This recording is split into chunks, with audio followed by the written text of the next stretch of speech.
Hello বন্ধুরা, কেমন আছো তোমরা সবাই? চলে এসেছি আবার নতুন একটা মিনি ভ্লগ দিয়ে। তো এটা হলো সানডের একটা মিনি ভ্লগ।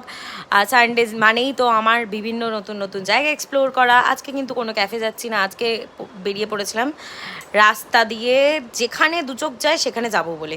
তো যাই হোক, ফাইনালি আমরা ভাবলাম যে দিল্লি রোড ধরে সোজা যেতে থাকি, তখন মানে যেখানে ইচ্ছা হবে তখন সেখানেই যাব।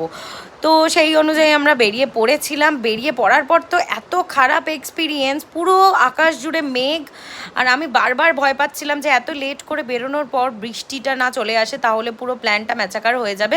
ফাইনালি আমি যেটা ভয় পাচ্ছিলাম সেটাই ঘটলো। বৃষ্টি মানে সে মুষলধারে বৃষ্টি চালু হলো। আর আমরা ওখানে দাঁড়িয়ে দাঁড়িয়েই ঠিক করছিলাম, যদি বৃষ্টিটা কমে ঠিক টাইম মানে আমাদের একটা আইডিয়া করা টাইম অনুযায়ী, তাহলে আমরা কোথায় যেতে পারি। তো ওখানে দাঁড়িয়ে দাঁড়িয়ে ডেস্টিনেশনটা ঠিক করেছিলাম। বৃষ্টি তো কমার নামই নিচ্ছিল না, এখানে দ্বীপ পুরো ভিজে গেছিলো। আমরা একটা প্রথমে গাছের তলায় দাঁড়িয়েছিলাম, তারপরে দেখলাম গাছের তলায় দাঁড়িয়ে বৃষ্টি কোনো মতেই মানছে না। আমরা ছোট্ট একটা চায়ের দোকানে দাঁড়ালাম। ফাইনালি দাঁড়িয়ে দাঁড়িয়ে দাঁড়িয়ে দাঁড়িয়ে প্রায় যখন সন্ধে হতে চললো, তখন ফাইনালি বৃষ্টিটা একটু কমলো। আর একটু কমার পরই সাথে সাথে আমরা বেরিয়ে পড়েছিলাম কোলাঘাট যাওয়ার উদ্দেশ্যে। তো কোলাঘাটে পুরো পৌঁছাতে পৌঁছাতে তো আবার বৃষ্টি চলে এলো। রাস্তায় অনেকবার দাঁড়িয়েছি, সব কটা ভিডিও তোমাদের সাথে শেয়ার করতে পারছি না, কারণ এত বৃষ্টি হচ্ছিলো ফোন সবসময় বের করা সম্ভব হয়নি। ফাইনালি বৃষ্টিটা একটুখানি কমেছিল।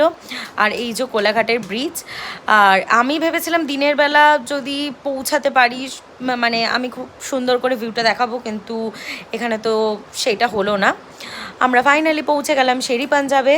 আর জানো তো, এত বৃষ্টি হওয়ার কারণে পুরো মুড তো খারাপ হয়েই গেছিলো, আর দুজনে চুপচুপে ভিজে গেছিলাম।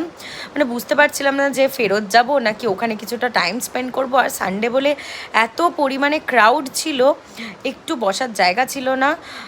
তো আমরা বাইকটা পার্ক করার পর এখানে একটুখানি ওয়াশরুমে গিয়ে ফ্রেশ হয়ে গেলাম। তারপরে একটু রুমাল দিয়ে মুখ টুক মুছে বসলাম কিছুক্ষণ। এত দূর গেছি, টাইম তো একটু স্পেন্ড করবোই। এখানে দ্বীপ দেখো, বেচারা পুরো ভিজে গেছে, ওর গেঞ্জি টেঞ্জি জামা পুরো প্যান্ট ফ্যান্ট সব